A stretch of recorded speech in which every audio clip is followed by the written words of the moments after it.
To Build a Fire by Jack London. To build a fire day had broken cold and gray, exceedingly cold and gray, when the man turned aside from the main Yukon Trail and climbed the high earth bank, where a dim and little-traveled trail led eastward through the fat spruce timberland. It was a steep bank, and he paused for breath at the top, excusing the act to himself by looking at his watch. It was 9 o'clock. There was no sun nor hint of sun, though there was not a cloud in the sky. It was a clear day, and yet there seemed an intangible pall over the face of things, a subtle gloom that made the day dark, and that was due to the absence of sun. This fact did not worry the man. He was used to the lack of sun. It had been days since he had seen the sun, and he knew that a few more days must pass before that cheerful orb due south would just peep above the skyline and dip immediately from view. The man flung a look back along the way he had come. The Yukon lay a mile wide and hidden under 3 feet of ice. On top of this ice were as many feet of snow. It was all pure white, rolling in gentle undulations where the ice jams of the freeze-up had formed. North and south, as far as his eye could see, it was unbroken white, save for a dark hairline that curved and twisted from around the spruce-covered island to the south, and that curved and twisted away into the north, where it disappeared behind another spruce-covered island. This dark hairline was the trail, the main trail, that led south 500 miles to the Chilkoot Pass, Daya, and Saltwater, and that led north 70 miles to Dawson, and still on to the north 1,000 miles to Nulato, and finally to St. Michael on Bering Sea, 1,000 miles and half 1,000 more. But all this, the mysterious, far-reaching hairline trail, the absence of sun from the sky, the tremendous cold, and the strangeness and weirdness of it all, made no impression on the man. It was not because he was long used to it. He was a newcomer in the land, a Chichakwo, and this was his first winter. The trouble with him was that he was without imagination. He was quick and alert in the things of life, but only in the things and not in the significances. 50 degrees below zero meant 80-odd degrees of frost. Such fact impressed him as being cold and uncomfortable, and that was all. It did not lead him to meditate upon his frailty as a creature of temperature, and upon man's frailty in general, able only to live within certain narrow limits of heat and cold. And from there on, it did not lead him to the conjectural field of immortality and man's place in the universe.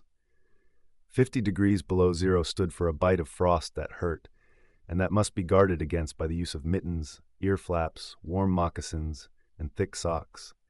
50 degrees below zero was to him just precisely 50 degrees below zero.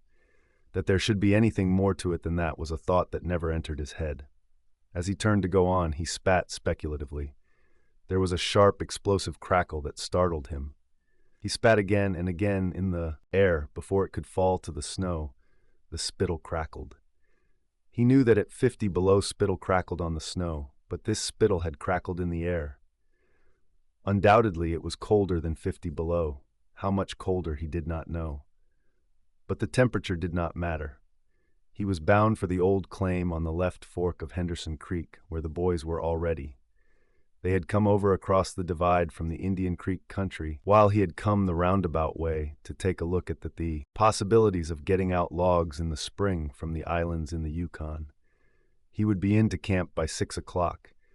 A bit after dark, it was true, but the boys would be there, a fire would be going, and a hot supper would be ready. As for lunch, he pressed his hand against the protruding bundle under his jacket. It was also under his shirt, wrapped in a handkerchief and lying against the naked skin.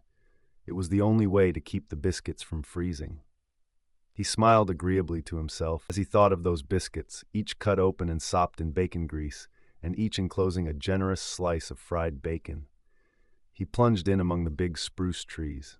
The trail was faint.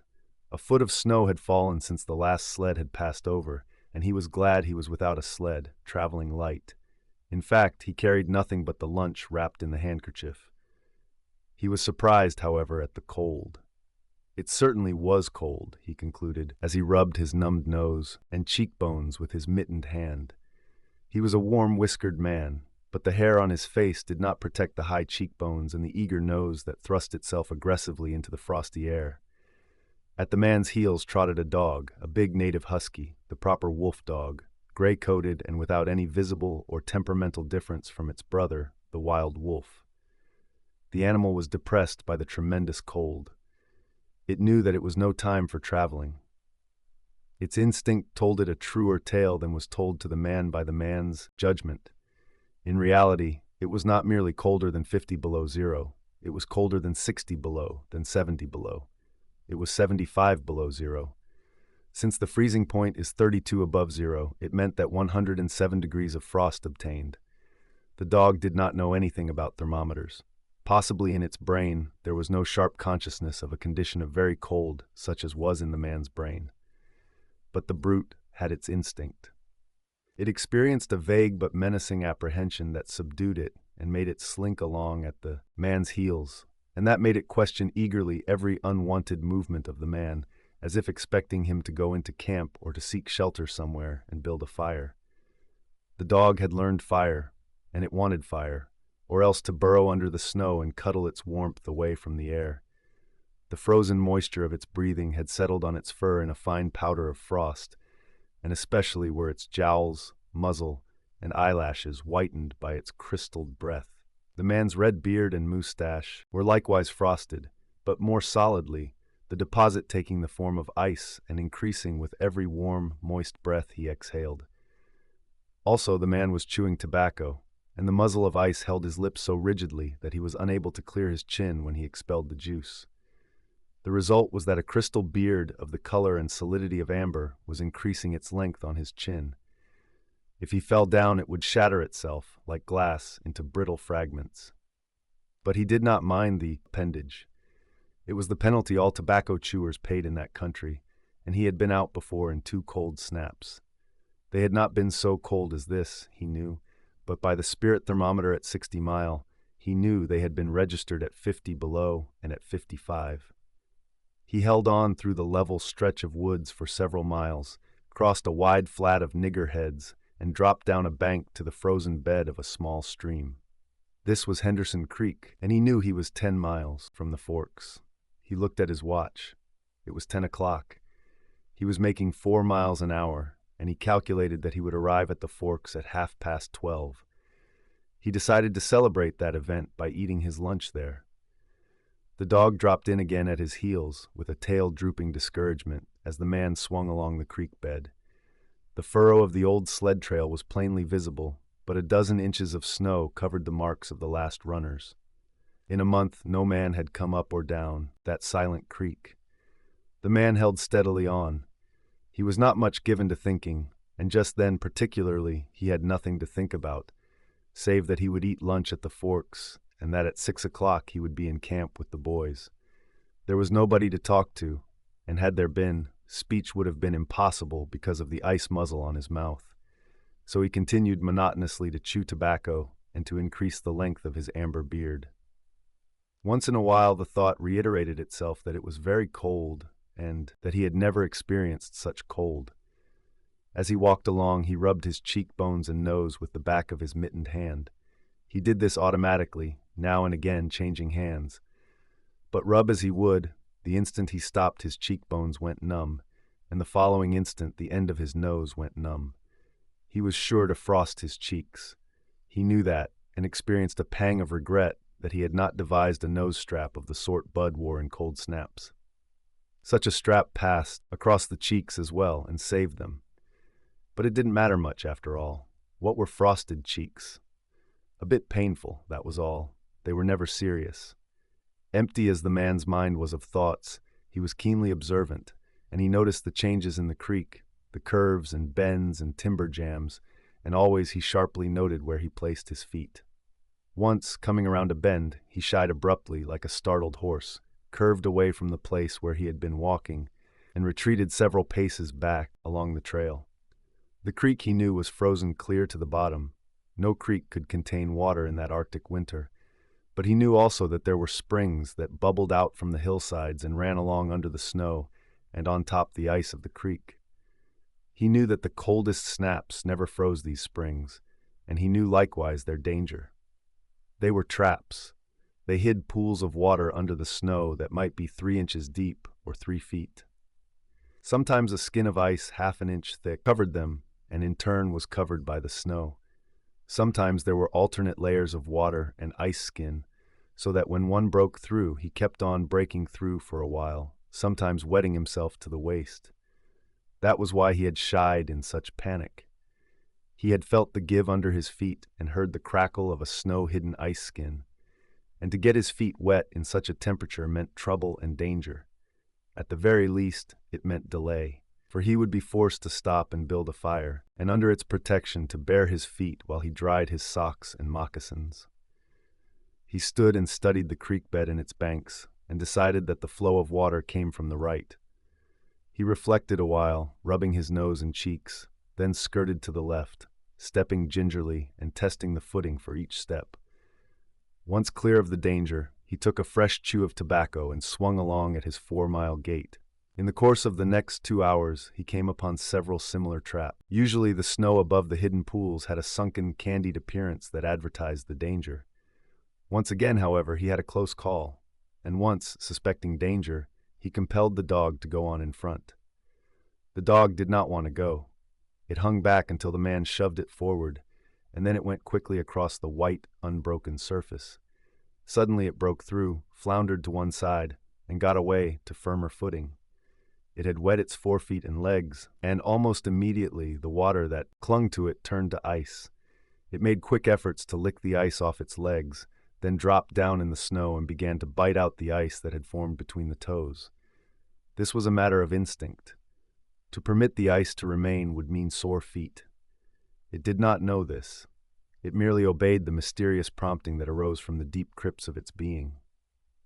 But the man knew, having achieved a judgment on the subject, and he removed the mitten from his right hand and helped tear out the ice particles. He did not expose his fingers more than a minute and was astonished at the swift numbness that smote them. It certainly was cold. He pulled on the mitten hastily and beat the hand savagely across his chest. At 12 o'clock, the day was at its brightest, yet the sun was too far south on its winter journey to clear the horizon. The bulge of the earth intervened between it and Henderson Creek, where the man walked under a clear sky at noon and cast no shadow. At 12:30 to the minute, he arrived at the forks of the creek. He was pleased at the speed he had made. If he kept it up, he would certainly be with the boys by 6. He unbuttoned his jacket and shirt and drew forth his lunch. The action consumed no more than a quarter of a minute, yet in that brief moment the numbness laid hold of the exposed fingers. He did not put the mitten on, but instead struck the fingers a dozen sharp smashes against his leg. Then he sat down on a snow-covered log to eat. The sting that followed upon the striking of his fingers against his leg ceased so quickly that he was startled. He had had no chance to take a bite of biscuit. He struck the fingers repeatedly and returned them to the mitten, baring the other hand for the purpose of eating. He tried to take a mouthful, but the ice muzzle prevented. He had forgotten to build a fire and thaw out. He chuckled at his foolishness, and as he chuckled, he noted the numbness creeping into the exposed fingers. Also, he noted that the stinging which had first come to his toes when he sat down was already passing away. He wondered whether the toes were warm or numbed. He moved them inside the moccasins and decided that they were numbed. He pulled the mitten on hurriedly and stood up. He was a bit frightened. He stamped up and down until the stinging returned into the feet. It certainly was cold, was his thought. That man from Sulphur Creek had spoken the truth when telling how cold it sometimes got in the country, and he had laughed at him at the time. That showed one must not be too sure of things. There was no mistake about it. It was cold. He strode up and down, stamping his feet and threshing his arms, until reassured by the returning warmth. Then he got out matches and proceeded to make a fire. From the undergrowth, where high water of the previous spring had lodged a supply of seasoned twigs, he got his firewood. Working carefully from a small beginning, he soon had a roaring fire, over which he thawed the ice from his face, and in the protection of which he ate his biscuits. For the moment, the cold of space was outwitted. The dog took satisfaction in the fire, stretching out close enough for warmth and far enough away to escape being singed. When the man had finished, he filled his pipe and took his comfortable time over a smoke. Then he pulled on his mittens, settled the ear flaps of his cap firmly about his ears, and took the creek trail up the left fork. The dog was disappointed and yearned back toward the fire. This man did not know cold. Possibly all the generations of his ancestry had been ignorant of cold, of real cold, of cold 107 degrees below freezing point. But the dog knew, all its ancestry knew, and it had inherited the knowledge. And it knew that it was not good to walk abroad in such fearful cold. It was the time to lie snug in a hole in the snow and wait for a curtain of cloud to be drawn across the face of outer space whence this cold came. On the other hand, there was keen intimacy between the dog and the man. The one was the toil slave of the other, and the only caresses it had ever received were the caresses of the whiplash and of harsh and menacing throat sounds that threatened the whiplash. So the dog made no effort to communicate its apprehension to the man. It was not concerned in the welfare of the man. It was for its own sake that it yearned back toward the fire. But the man whistled and spoke to it with the sound of whiplashes, and the dog swung in at the man's heels and followed after. The man took a chew of tobacco and proceeded to start a new amber beard. Also, his moist breath quickly powdered with white his moustache, eyebrows, and lashes. There did not seem to be so many springs on the left fork of the Henderson, and for half an hour the man saw no signs of any. And then it happened. At a place where there were no signs, where the soft, unbroken snow seemed to advertise solidity beneath, the man broke through. It was not deep. He wetted himself halfway to the knees before he floundered out to the firm crust. He was angry and cursed his luck aloud. He had hoped to get into camp with the boys at 6 o'clock, and this would delay him an hour, for he would have to build a fire and dry out his footgear. This was imperative at that low temperature. He knew that much, and he turned aside to the bank, which he climbed. On top, tangled in the underbrush about the trunks of several small spruce trees, was a high-water deposit of dry firewood, sticks and twigs principally, but also larger portions of seasoned branches and fine, dry, last year's grasses. He threw down several large pieces on top of the snow. This served for a foundation, and prevented the young flame from drowning itself in the snow it otherwise would melt. The flame he got by touching a match to a small shred of birch bark that he took from his pocket. This burned even more readily than paper. Placing it on the foundation, he fed the young flame with wisps of dry grass and with the tiniest dry twigs. He worked slowly and carefully, keenly aware of his danger. Gradually, as the flame grew stronger, he increased the size of the twigs with which he fed it. He squatted in the snow, pulling the twigs out from their entanglement in the brush and feeding directly to the flame. He knew there must be no failure. When it is 75 below zero, a man must not fail in his first attempt to build a fire. That is, if his feet are wet. If his feet are dry and he fails, he can run along the trail for half a mile and restore his circulation. But the circulation of wet and freezing feet cannot be restored by running when it is 75 below. No matter how fast he runs, the wet feet will freeze the harder. All this the man knew. The old-timer on Sulphur Creek had told him about it the previous fall, and now he was appreciating the advice. Already all sensation had gone out of his feet.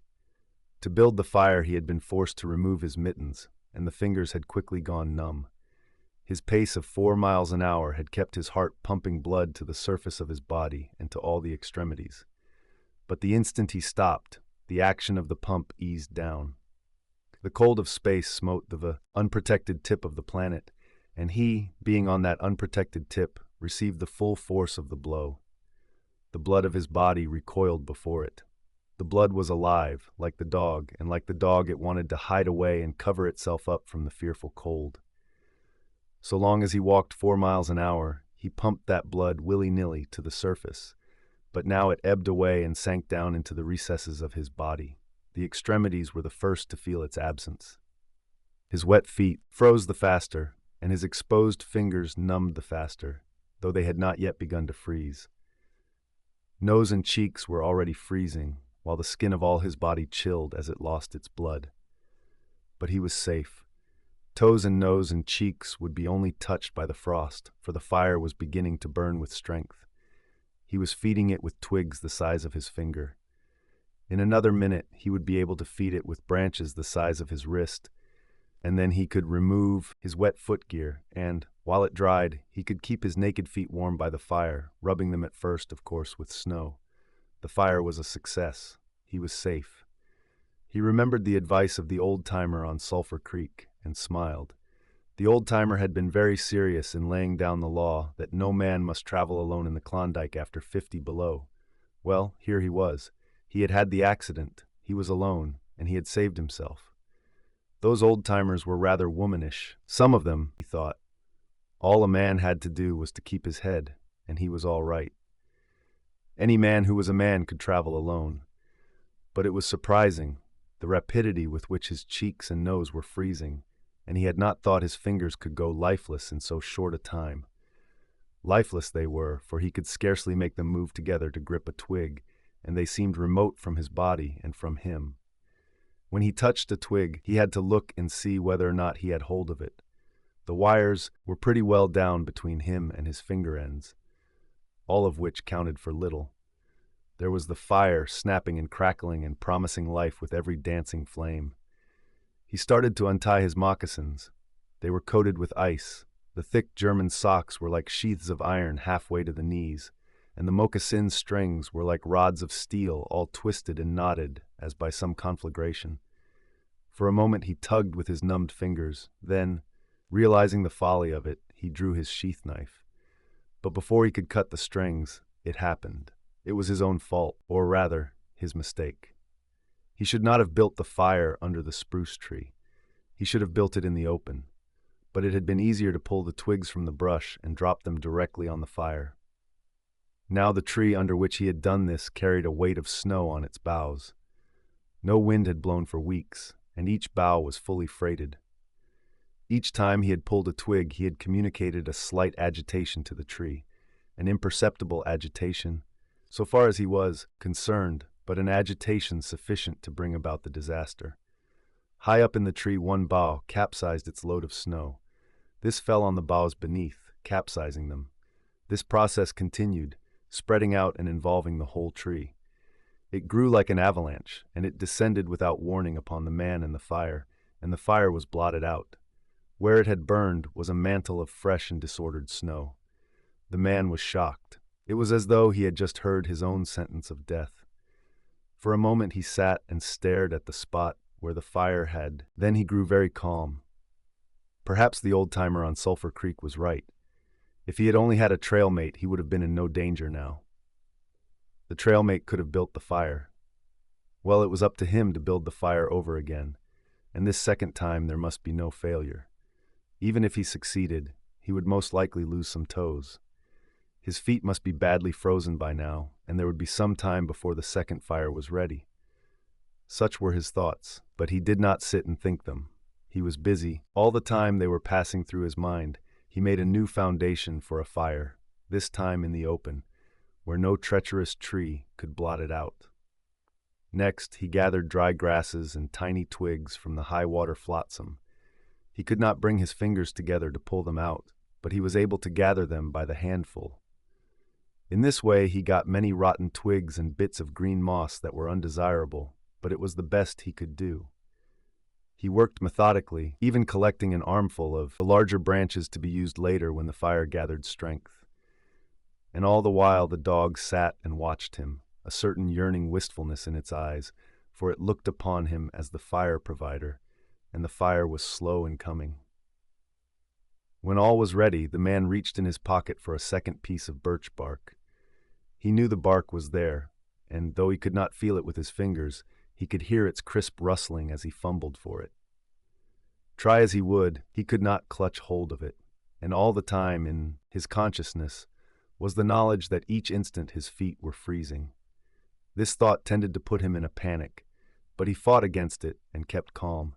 He pulled on his mittens with his teeth and threshed his arms back and forth, beating his hands with all his might against his sides.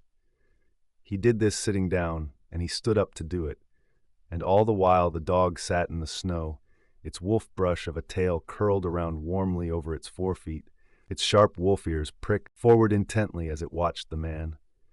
And the man, as he beat and threshed with his arms and hands, felt a great surge of envy as he regarded the creature that was warm and secure in its natural covering. After a time, he was aware of the first faraway signals of sensation in his beaten fingers. The faint tingling grew stronger till it evolved into a stinging ache that was excruciating, but which the man hailed with satisfaction. He stripped the mitten from his right hand and fetched forth the birch bark. The exposed fingers were quickly going numb again. Next, he brought out his bunch of sulfur matches. But the tremendous cold had already driven the life out of his fingers. In his effort to separate one match from the others, the whole bunch fell in the snow. He tried to pick it out of the snow, but failed. The dead fingers could neither touch nor clutch. He was very careful. He drove the thought of his freezing feet and nose and cheeks out of his mind, devoting his whole soul to the matches. He watched, using the sense of vision in place of that of touch, and when he saw his fingers on each side the bunch, he closed them. That is, he willed to close them, for the wires were drawn, and the fingers did not obey. He pulled the mitten on the right hand and beat it fiercely against his knee. Then, with both mittened hands, he scooped the bunch of matches, along with much snow, into his lap. Yet he was no better off. After some manipulation, he managed to get the bunch between the heels of his mittened hands. In this fashion, he carried it to his mouth. The ice crackled and snapped when by a violent effort he opened his mouth. He drew the lower jaw in, curled the upper lip out of the way, and scraped the bunch with his upper teeth in order to separate a match. He succeeded in getting one, which he dropped on his lap. He was no better off. He could not pick it up. Then he devised a way. He picked it up in his teeth and scratched it on his leg. 20 times he scratched before he succeeded in lighting it. As it flamed, he held it with his teeth to the birch bark, but the burning brimstone went up his nostrils and into his lungs, causing him to cough spasmodically. The match fell into the snow and went out. The old-timer on Sulphur Creek was right, he thought in the moment of controlled despair that ensued. After 50 below, a man should travel with a partner. He beat his hands, but failed in exciting any sensation. Suddenly he bared both hands, removing the mittens with his teeth. He caught the whole bunch between the heels of his hands. His arm muscles not being frozen enabled him to press the hand heels tightly against the matches. Then he scratched the bunch along his leg. It flared into flame, 70 sulfur matches at once. There was no wind to blow them out. He kept his head to one side to escape the strangling fumes and held the blazing bunch to the birch bark.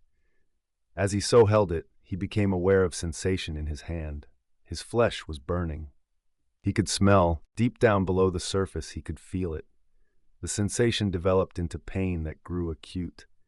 And still he endured it, holding the flame of the matches clumsily to the bark that would not light readily because his own burning hands were in the way, absorbing most of the flame. At last, when he could endure no more, he jerked his hands apart.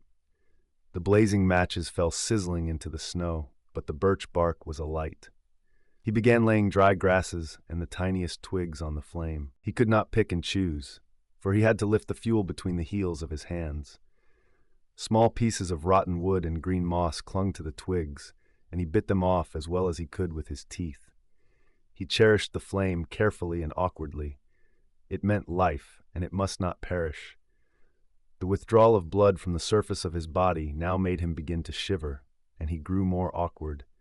A large piece of green moss fell squarely on the little fire. He tried to poke it out with his fingers, but his shivering frame made him poke too far, and he disrupted the nucleus of the little fire, the burning grasses and tiny twigs separating and scattering. He tried to poke them together again, but in spite of the tenseness of the effort, his shivering got away with him, and the twigs were hopelessly scattered. Each twig gushed a puff of smoke and went out. The fire provider had failed. As he looked apathetically about him, his eyes chanced on the dog, sitting across the ruins of the fire from him, in the snow, making restless, hunching movements, slightly lifting one forefoot and then the other, shifting its weight back and forth on them with wistful eagerness. The sight of the dog put a wild idea into his head. He remembered the tale of the man, caught in a blizzard, who killed a steer and crawled inside the carcass, and so was saved. He would kill the dog and bury his hands in the warm body until the numbness went out of them. Then he could build another fire. He spoke to the dog, calling it to him, but his voice was a strange note of fear that frightened the animal, who had never known the man to speak in such way before. Something was the matter, and its suspicious nature sensed danger. It knew not what danger, but somewhere, somehow, in its brain arose an apprehension of the man. It flattened its ears down at the sound of the man's voice, and its restless, hunching movements and the liftings and shiftings of its forefeet became more pronounced, but it would not come to the man. He got on his hands and knees and crawled toward the dog. This unusual posture again excited suspicion, and the animal sidled mincingly away. The man sat up in the snow for a moment and struggled for calmness. Then he pulled on his mittens, by means of his teeth, and got upon his feet.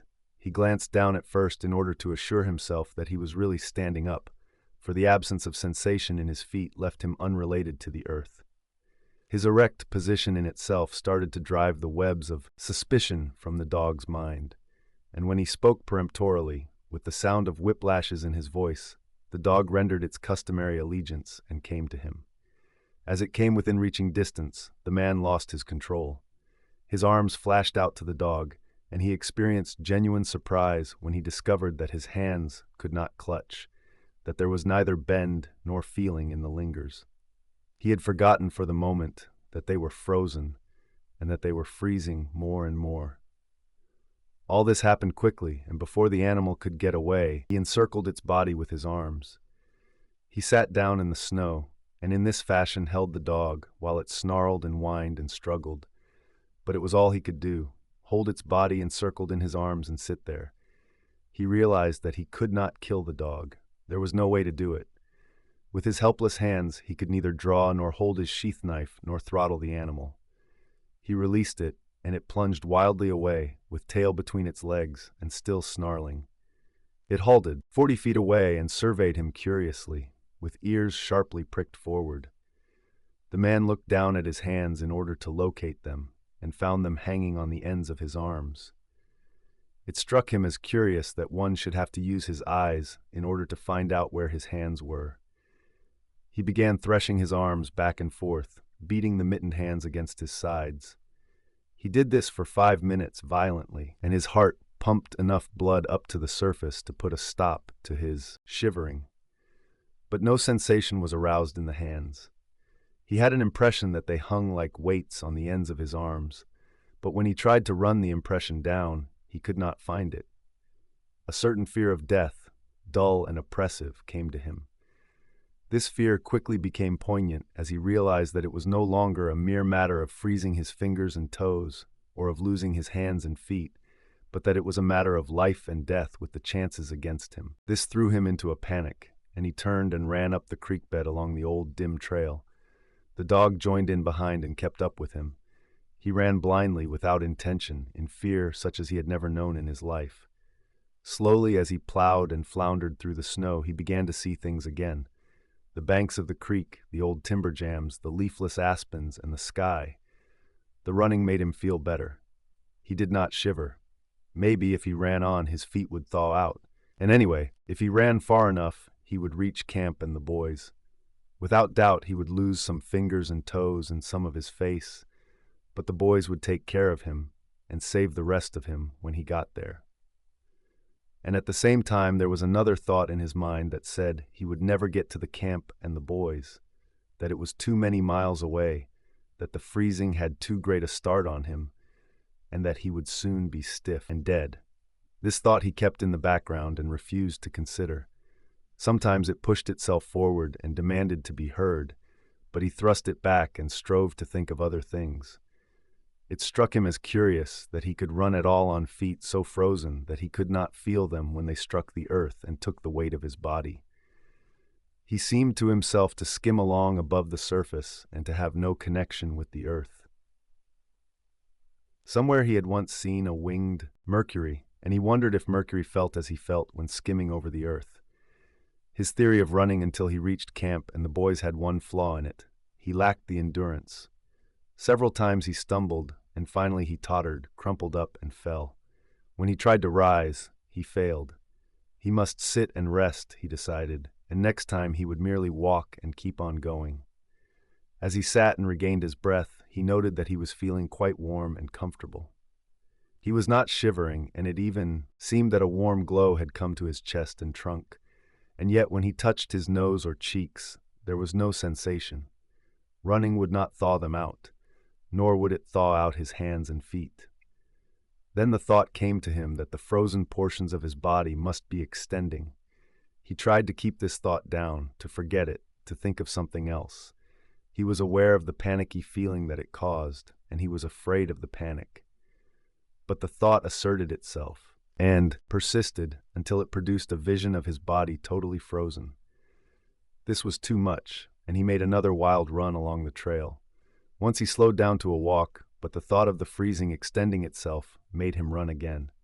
And all the time the dog ran with him, at his heels. When he fell down a second time, it curled its tail over its forefeet and sat in front of him, facing him, curiously eager and intent.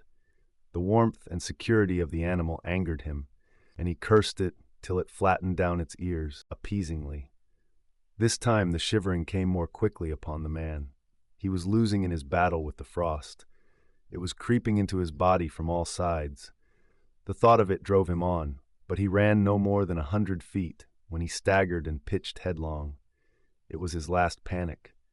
When he had recovered his breath and control, he sat up and entertained in his mind the conception of meeting death with dignity. However, the conception did not come to him in such terms. His idea of it was that he had been making a fool of himself, running around like a chicken with its head cut off. Such was the simile that occurred to him. Well, he was bound to freeze anyway, and he might as well take it decently. With this newfound peace of mind came the first glimmerings of drowsiness. A good idea, he thought, to sleep off to death. It was like taking an anesthetic. Freezing was not so bad as people thought. There were lots worse ways to die. He pictured the boys finding his body next day. Suddenly he found himself with them, coming along the trail and looking for himself. And still with them, he came around a turn in the trail and found himself lying in the snow. He did not belong with himself anymore, for even then he was out of himself, standing with the boys and looking at himself in the snow. It certainly was cold, was his thought. When he got back to the States, he could tell the folks what real cold was. He drifted on from this to a vision of the old-timer on Sulphur Creek. He could see him quite clearly, warm and comfortable, and smoking a pipe. "You were right, old hoss, you were right," the man mumbled to the old-timer of Sulphur Creek. Then the man drowsed off into what seemed to him the most comfortable and satisfying sleep he had ever known. The dog sat facing him and waiting. The brief day drew to a close in a long, slow twilight. There were no signs of a fire to be made, and besides, never in the dog's experience had it known a man to sit like that in the snow and make no fire. As the twilight drew on, its eager yearning for the fire mastered it, and with a great lifting and shifting of forefeet, it whined softly, then flattened its ears down in anticipation of being chidden by the man. But the man remained silent. Later, the dog whined loudly, and still later it crept close to the man and caught the scent of death. This made the animal bristle and back away. A little longer it delayed, howling under the stars that leaped and danced and shone brightly in the cold sky. Then it turned and trotted up the trail in the direction of the camp it knew. Where were the other food providers and fire providers? Thank you for listening to this production from Triple Impact Studio. Let us know what you'd like to hear next.